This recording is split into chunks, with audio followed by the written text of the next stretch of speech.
आजच्या पुस्तक प्रकाशन सोहळ्याच्या कार्यक्रमाचे अध्यक्ष आदरणीय दाभाडे सर, ज्यांच्यामुळं हा कार्यक्रम आपल्याला घेता आला आणि सगळ्यांना एकमेकाशी हितगुज करता आली असे ठोकळ सर आणि गवारी सर, त्याचप्रमाणे सन्माननीय व्यासपीठ उपस्थित सर्व समोर बसलेले या साहित्यिकांवर लेखकांवर प्रेम करणारे सर्व मित्रगण, बंधू आणि भगिनी, पत्रकार मित्र, मी तसं आजचा कार्यक्रम हा मनापासून जुन्नरला दिवस घालवायचा अशा उद्देशानं दिला होता, पण एवढी मी स्वतःच घाई करायला लागलो का एकदम 100% मी आता राजकारणी झालो. मी असं कधी करत नसतो का मध्येच काहीतरी कारण काढून जायचं, पण डॉक्टरांनी उल्लेख केला, लांबटे सरांनी, का जो उपोषण वगैरे 14 दिवस झाले, रात्री आम्ही बसलो काही निर्णय घेण्यापर्यंत आलोय, तर जाऊन विनंती करायची. आता ते म्हणतात तिथं गेल्यावर आपलंच मुर्दाबाद मुर्दाबाद, तर जाऊ द्या, आपलीच आहेत, हक्कानं सांगतात, सहन करू, समजूत घालू, झालं तेवढा प्रयत्न त्या ठिकाणी करू. ह्या कार्यक्रमाच्या निमित्तानं गवारी सरांनी उल्लेख केला, त्यांनी त्यांचे कष्ट, आता मी पाहिले कष्ट, म्हणजे मी समक्ष नाही पाहिले, पण पुस्तकाचं शेवट पाहिल्यानंतर माणसाला वाटतं का हे किती कष्ट लागले असतील. कारण मोडी जाणणारे, आता मोडीचा जर अभ्यास करायचा असेल तर मला वाटतंय तालुक्यात एखादा माणूस असला तर असतो, तहसीलमध्ये नाही का आपण पेपर काढायला, तर काही ठराविक एखादा माणूस सापडला. मग आमच्या तालुक्यात एक माणूस होता, तोही गेला बिचारा. आता मोडी जाणायची म्हणली तर गवारे सरांना न्यावं लागेल अशी परिस्थिती आहे. कारण त्या पुस्तकाच्या जे त्यांनी पेठची शौर्य गाथा म्हणून लिहिलंय, चेतनजी गेले का? आहे ना, पेठची शौर्य गाथा म्हणून जे लिहिलंय त्याच्यात कोणकोणत्या भाषा आहेत, इंग्लिश तर त्यांचं सराईत आहे, पण मोडी, आणि तीही असली एकदम पूर्वीची मोडी, आणि तिचं ट्रान्सलेशन करणं कसं शक्य झालं असेल मला माहीत नाही. त्याच्यासाठी किती त्यांनी कष्ट सहन केले असतील. तर आत्तापर्यंत आपल्या समाजात तसे सगळे प्रकारचे, म्हणजे आमचं खातं जर झालं, आमच्या खात्यात तर आम्हाला पेच पडलाय, कधी फोन नंबर लावून बसल काय भरोसा. पण साहित्यिक आणि लेखक बोटावर मोजण्या एवढे आहेत, बोटावर मोजण्या म्हणजे नगण्य आहेत. आणि म्हणून ठोकळ सरांना आणि गवारी सरांना मी मनापासून धन्यवाद देईन की ठोकळ सरांचं त्यांनी धांगडकी धनगर मला दिलं होतं एक पुस्तक. कारण आम्ही कुठेही गेलो, आता इथे मी वाट पाहत होतो शाली कधी मिळतील, पण एक वज होईल एवढी पुस्तकं मिळाली. आणि असा सत्कार किंवा असं स्वागत कदाचित एवढ्या मोठ्या प्रमाणातलं मी माझ्या लाईफ मधलं पहिलंच पाहिजे.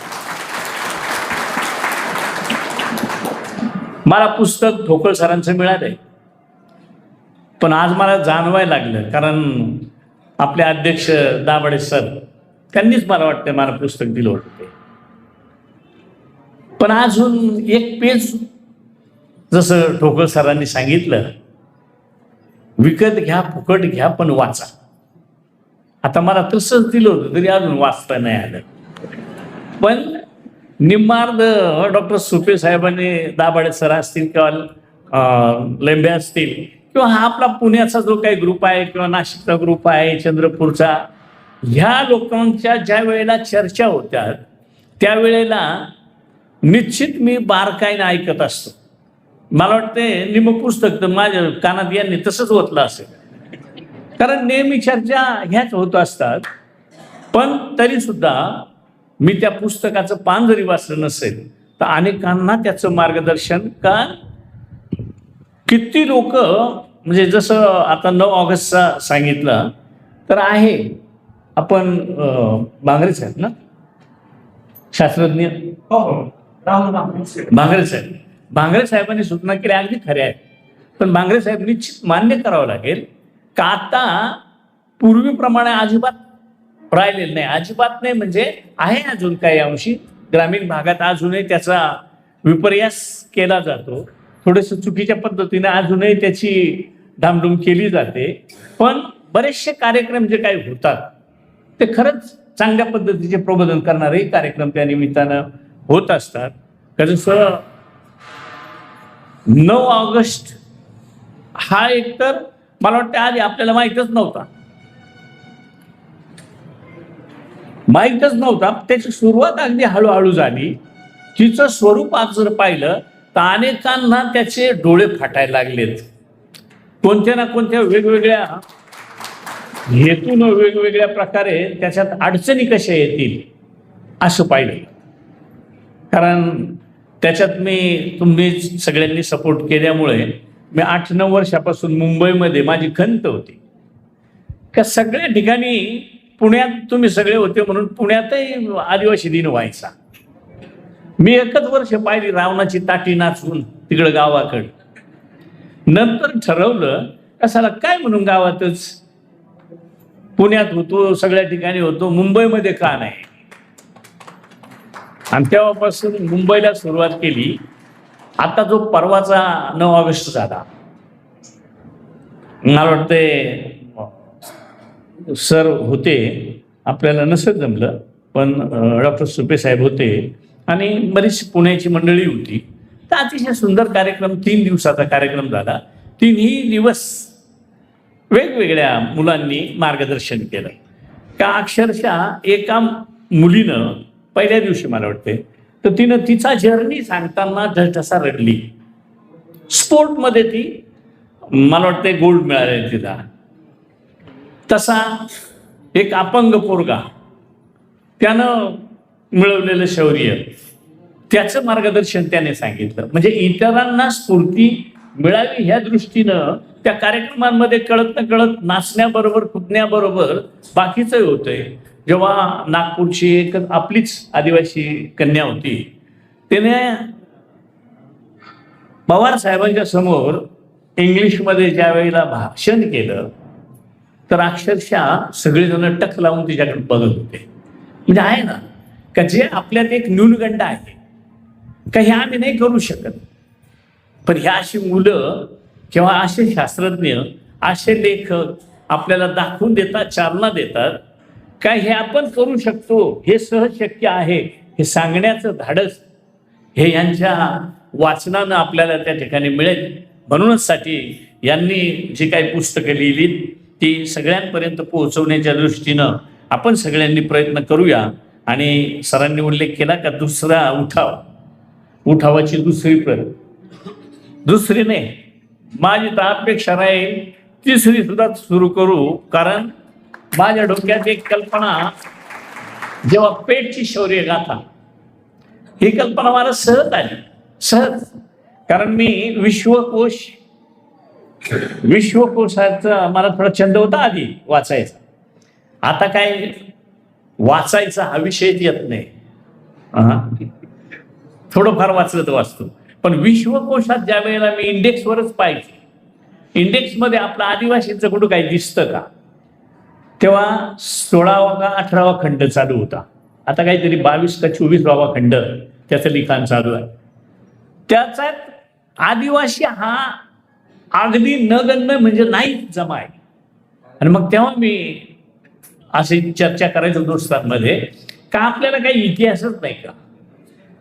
आणि मग गवारी सरांनी जेव्हा उठाव लिहिला, पण तो उठाव मला दिला तेव्हापासून मलाही वाटायला लागलं का आपण सुद्धा आता गवारी सरांच्या बरोबर उठाव करायचा. आणि मग पुस्तकांचा उठाव सुरू झाला. आणि त्या दिवसापासून माझी कल्पना होती का सर काही करा, का खूप चांगला बाळगीच्या मातीचा इतिहास वगैरे खूप लांबपर्यंत सटाण्यापर्यंत लिहिलाय त्यांनी, पण थोडा त्रोटक स्वरूपात आलाय. आणि मग पेठला इतिहास जो मला जवळून माहीत होता किंवा मी जो जवळून ऐकला होता तो इतका भयानक किंवा भयानक मोठा का त्याच्यात सगळ्यात 80-90% आदिवासींचंच योगदान आहे, अशा पद्धतीचं त्या पुस्तकात ते आलं आणि मी ऐकूनही होतो. आणि म्हणून ती चालना त्या ठिकाणी मलाही मिळाली. तर मी निश्चित गवारी सरांना किंवा ठोकळ सरांना त्यांनी धांगड धनगर म्हणजे हे मला वाटतंय गाईडच झालं. काय अपेक्षित का पूर्वी गाईड म्हणायची त्याला, नवनीत पा आवडतो नवनीत सारखंच आपल्या समाजाचं नवनीत म्हणून हे पुस्तक त्या ठिकाणी सरांनी तयार केलंय. भविष्यात अजून अशा प्रकारच्या आपल्यावर आता कमी नजरा नाहीये. एक दिवस असा होता म्हणतात आदिवासी म्हणायचं तर सगळंच दूर होतं. आता सगळेच जण कशा काय एवढे प्रेमात पडले, सगळ्यांना आदिवासी व्हावं असं वाटायला लागलं. म्हणजे जनरल कोणी असणारच आहे तिथं, त्यांना माझा विरोध नाहीये. पण आहे ना बाबा, जो कोणी खरंच आता इथं मला आल्या यांना कोण डामशे सरांनी मला वाटतंय डामशे सरांचा अभ्यास म्हणजे त्याच्यावर त्यांची PhD झालेली आहे. मी त्यांना तेच सांगितलं, आता तुम्ही दमू नका, सध्या हा सीझन चालू आहे का तुम्ही ज्याच्यावर अभ्यास करता. कारण आम्हाला जो म्हणजे काय हे तुम्ही मंडळी म्हणता आमदार, आमचे आमदार साहेब, ज्यांना आपल्यात यायचं आहे ते बाकी घोडे लावून माय करून शिव्या घालतात. मग कोणी रील करतं पाठवतं, कोणी समोरासमोर तोंडावर शिव्या घालतं. बरोबर आहे ना लांबटे साहेब. तर त्याच्यात तुम्ही सुद्धा ह्या मंडळीला हाताशी धरून का होईना एखादं चांगलं पुस्तक तयार जर केलं तर मला वाटतंय त्याचा आपल्याला भविष्यातल्या पिढीला त्या ठिकाणी उपयोग होईल. अशा पद्धतीची मी आपल्याला देखील त्या विनंती करतो. मी बोलायला लागलो तर खूप बोलावं लागतं, परंतु इकडं हो ना मग त्याच्यावर आता त्याच्यावर आपण निवळ बसूनच सांगून चालणार नाही ना. जसं आता हे धनगरांचं पुस्तक लिहिलं म्हणजे संपलं नाही, अजून ते पेटतच आहे. तसं बोगसांचं अजून ते पेटतच आहे, तसं बंजारांचं पेटतच आहे. अजून कोण 2-3 आहेत का आम्ही कोळी, मग ते मराठवाड्यातले कोळी, विदर्भातले कोळी ते वेगळे, इकडे हे मच्छीमार कोळी ते म्हणतात आम्ही तुमचेच. हे बाबा सगळेच आमचे आहेत, पण ते काय म्हणून आम्हाला त्रास देतात. नको त्या पद्धतीचे पुरावे, नको त्या पद्धतीचं, पण कुठेही त्यांचा ताळमेळ आपल्याशी लागत नाही. त्या दृष्टीनं आपण हे लिखित स्वरूपात जो अभ्यास करता आणि लिहिता, तर मी खरंच मनापासून आपल्याला धन्यवाद देईल.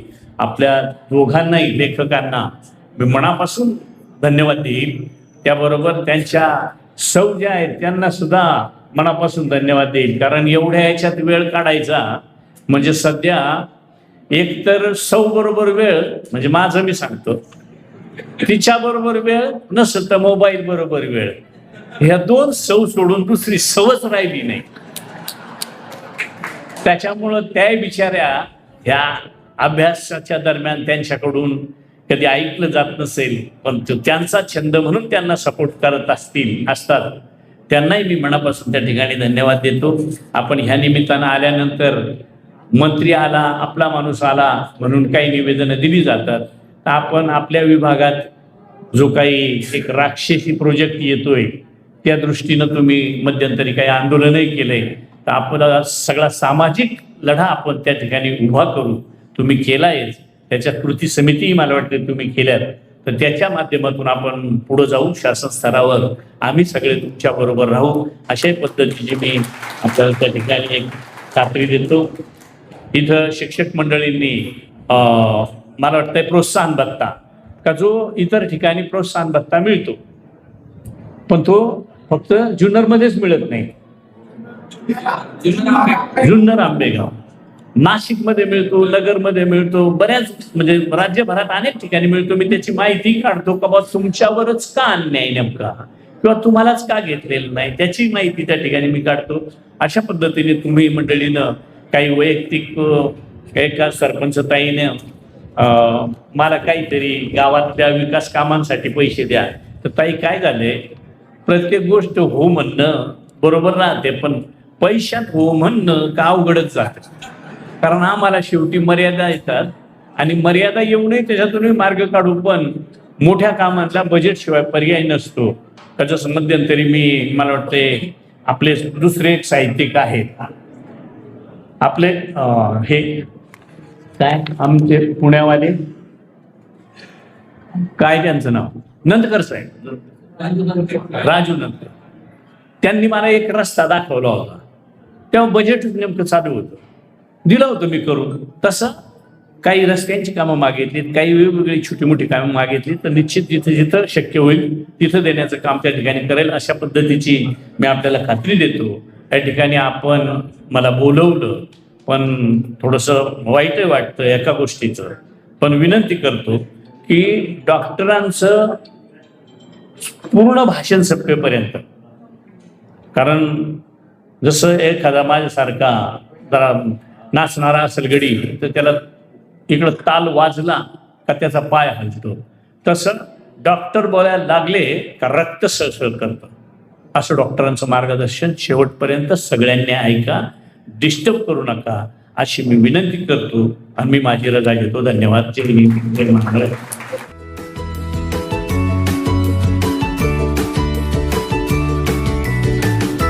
बातम्या शेतीच्या, बातम्या मातीच्या, बातम्या अन्यायाच्या, गुन्हेगारीच्या,